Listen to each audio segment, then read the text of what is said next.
ପୁରୁଣାପାଣି ମକର ମେଳାରେ ପ୍ରବଳ ଜନସମାଗମ। ଗତକାଲି 16/1/2026 ତାରିଖ ଶୁକ୍ରବାର ଦିନ ଖୁଣ୍ଟା ବ୍ଲକ ଅନ୍ତର୍ଗତ ବାସିପିଠା ଗ୍ରାମ ପଞ୍ଚାୟତର ପୁରୁଣାପାଣି ଗ୍ରାମ ହାଟପଡ଼ିଆଠାରେ ଖୁବ୍ ଉତ୍ସାହର ସହ ସୁନ୍ଦର ଭାବେ ମକର ମେଳା 2026 ଅନୁଷ୍ଠିତ ହୋଇଯାଇଛି।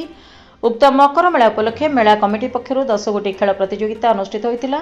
ସେଥିମଧ୍ୟରୁ ପାରମ୍ପରିକ ଖେଳ ଥିଲା ପୁଚି ଖେଳ, ଯାହା ଉପସ୍ଥିତ ହଜାର ହଜାର ଦର୍ଶକଙ୍କ ଆକର୍ଷଣର କେନ୍ଦ୍ରବିନ୍ଦୁ ପାଲଟିଥିଲା। ସନ୍ଧ୍ୟାରେ ସାଂସ୍କୃତିକ କାର୍ଯ୍ୟକ୍ରମମାନ ଅନୁଷ୍ଠିତ ହୋଇଥିଲା। ଉକ୍ତ ମେଳାର ଅନୁଷ୍ଠିତ କାର୍ଯ୍ୟକ୍ରମରେ ମୁଖ୍ୟ ଅତିଥି ଭାବେ ଖୁଣ୍ଟା ବ୍ଲକ ଅଧ୍ୟକ୍ଷ ଶ୍ରୀ ସୁଧନ୍ୟା ନାୟକ, ସମ୍ମାନୀୟ ଅତିଥି ଭାବେ ବାସିପିଠା ପଞ୍ଚାୟତ ସରପଞ୍ଚ ଶ୍ରୀ ଜୟପାଲ ମାରାଣ୍ଡି, ବଡ଼ଫାଣି ପଞ୍ଚାୟତ ସରପଞ୍ଚ ଶ୍ରୀମତୀ ନିୟତି ନାୟକ ଯୋଗ ଦେଇଥିଲେ।